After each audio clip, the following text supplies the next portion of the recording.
नमस्ते। आज के इस एक्सप्लेनर में हम एक ऐसे विषय की गहराई में उतरने वाले हैं जिस पर अक्सर खुलकर बात करने से लोग कतराते हैं। आज हम बात करेंगे शारीरिक संबंध के दौरान होने वाले दर्द और ब्लीडिंग के बारे में। साक्ष्य आधारित मेडिकल साइंस का सहारा लेकर आज हम उन तमाम भ्रांतियों और वर्जनाओं को दूर करेंगे जो सालों से हमारे समाज में जड़ जमाए बैठी हैं। तो चलिए बिना किसी देरी के शुरू करते हैं। समाज में पीढ़ियों से एक बात मानो पत्थर की लकीर मान ली गई है कि शुरुआती यौन अनुभवों के दौरान दर्द होना तो एक बहुत ही नॉर्मल सी बात है और इसे बस सहना ही पड़ता है। लेकिन क्या ये सच है? बिल्कुल नहीं। मेडिकल साइंस बहुत ही स्पष्ट शब्दों में कहता है कि किसी भी तरह के तेज दर्द को खामोशी से सहना बिल्कुल भी सामान्य नहीं है। दर्द असल में शरीर का एक तरीका है हमें ये बताने का कि कुछ सही नहीं है। तो आज की हमारी चर्चा का रोड मैप कुछ इस तरह रहेगा। सबसे पहले हम हाइमन से जुड़े मिथकों को तोड़ेंगे, फिर समझेंगे कि आखिर यौन संबंध के दौरान दर्द होता क्यों है। उसके बाद हम वैजिनिस्मस और डिस्पेरियोनिया के बीच के क्लिनिकल अंतर को जानेंगे, फिर सेक्स के बाद होने वाले रक्तस्राव की सच्चाई समझेंगे और अंत में हम सबसे जरूरी हिस्से यानी इसके असरदार उपचार और राहत के उपायों पर बात करेंगे। भाग 1, हाइमन की सच्चाई, मिथक और वास्तविकता। चलिए समझते हैं कि कैसे हमारी सांस्कृतिक मान्यताओं ने बेसिक फीमेल एनाटॉमी की समझ को पूरी तरह से उलझा कर रख दिया है। अक्सर समाज में ये माना जाता है कि हाइमन एक तरह की सील है जो टूट जाती है, लेकिन अगर हम मेडिकल रियलिटी की बात करें तो ये योनि के द्वार के पास मौजूद ऊतक या टिश्यू का बस एक लचीला और लोचदार रिम होता है। ये सिर्फ खिंचता है। वर्जिनिटी का कोई भी शारीरिक प्रमाण नहीं होता और हाइमन नाम की ये चीज कभी टूटती नहीं है। हर किसी के शरीर में इसकी बनावट स्वाभाविक रूप से अलग अलग होती है। मेडिकल साइंस इस बात को लेकर 100% क्लियर है। विशेषज्ञों का साफ कहना है कि हाइमन वर्जिनिटी साबित नहीं करता और इसका उपयोग किसी का यौन इतिहास जानने के लिए बिल्कुल नहीं किया जा सकता। शारीरिक प्रमाण को लेकर जो एक बहुत बड़ा मनोवैज्ञानिक बोझ कई लोग ढोते हैं, वो पूरी तरह से निराधार है। इसके विपरीत किया गया कोई भी दावा साइंस नहीं बल्कि कोरा मिथक है। भाग 2, यौन संबंध में दर्द क्यों होता है।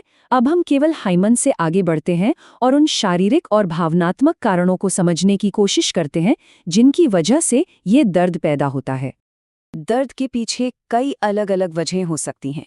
सबसे आम वजहों में अपर्याप्त उत्तेजना और प्राकृतिक लुब्रिकेशन की कमी शामिल है, लेकिन इसका एक बहुत ही मजबूत मनोवैज्ञानिक पहलू भी है। जब भी नर्वस सिस्टम को कोई खतरा या चिंता महसूस होती है तो वो बचाव के लिए पेल्विक फ्लोर की मांसपेशियों को कस देता है। हमारी सांस्कृतिक मान्यताएं और मन में बैठी शर्म की भावनाएं भी सीधे तौर पर शरीर में मांसपेशियों के तनाव में बदल जाती हैं। इसके अलावा कुछ छिपे हुए मेडिकल इन्फेक्शंस भी इसका कारण हो सकते हैं। यहाँ एक बहुत ही क्रूशल बात समझना जरूरी है। थोड़ा बहुत दबाव महसूस होना शरीर का एक सामान्य एडजस्टमेंट हो सकता है, लेकिन अगर किसी को तेज चुभने वाला दर्द हो रहा है या ऐसा लग रहा है जैसे कोई फिजिकल ब्लॉक या रुकावट है, तो प्लीज इसे सामान्य न समझें। ये एक मेडिकल समस्या है जिस पर तुरंत ध्यान देने की जरूरत होती है। इसे कभी भी खामोशी से नहीं सहना चाहिए। भाग 3, वैजिनिस्मस बनाम डिस्पेरियोनिया। दर्द को सही से समझने के लिए हमें इन क्लिनिकल टर्म्स के बीच का फर्क समझना होगा। सुनने में ये शब्द भारी लग सकते हैं, पर इनके बीच का नैदानिक अंतर समझना बहुत आसान है। वैजिनिस्मस एक ऐसी स्थिति है जहां पेनिट्रेशन के डर या आशंका से पेल्विक मांसपेशियां अपने आप यानी अनैच्छिक रूप से सिकुड़ जाती हैं। ये कोई जानबूझकर नहीं करता। वहीं दूसरी ओर डिस्पेरियोनिया एक बड़ा टर्म है जो उस दर्द के लिए इस्तेमाल होता है जो किसी शारीरिक या मेडिकल कारण जैसे कि कोई इन्फेक्शन या चोट से जुड़ा होता है। दोनों के कारण अलग हैं तो जाहिर है इलाज का तरीका भी अलग ही होगा। जरा इस नंबर पर गौर कीजिए, 90%। रिसर्च से पता चलता है कि वैजिनिस्मस से जूझ रहे 90% लोगों का कहना है कि उन्हें ऐसा महसूस होता है जैसे कोई अभेद्य दीवार आ गई हो। ये आंकड़ा इस बात का पक्का सबूत है कि ये मांसपेशियों का संकुचन एक बहुत ही गंभीर शारीरिक स्थिति है, न कि सिर्फ दिमाग का कोई वहम। क्लिनिक में इसका पता कैसे लगाया जाता है? बहुत ही सरल तरीके से। मेडिकल प्रोफेशनल्स योनि के बाहरी हिस्से यानी वेस्टिब्यूल के आसपास संवेदनशीलता की जांच करने के लिए एक साधारण कॉटन स्वैब का उपयोग करते हैं। इससे यह सुनिश्चित किया जाता है कि सतह पर कोई विशेष संक्रमण या बाहरी दर्द का कोई और कारण तो मौजूद नहीं है। इसके अलावा अंदरूनी दर्द या पेल्विक फ्लोर के तनाव को बारीकी से समझने के लिए डॉक्टर एक बहुत ही सावधानीपूर्वक वन फिंगर एग्जामिनेशन यानी एक उंगली से परीक्षण करते हैं।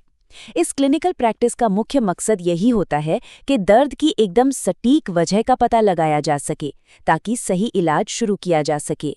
भाग 4 सेक्स के बाद रक्तस्राव को समझना। चलिए अब एक और ऐसे टॉपिक पर बात करते हैं जो अक्सर लोगों को दहशत में डाल देता है। सबसे पहले तो थोड़ा रिलैक्स हो जाइए, क्योंकि सेक्स के बाद खून आना हमेशा खतरे की घंटी नहीं होता।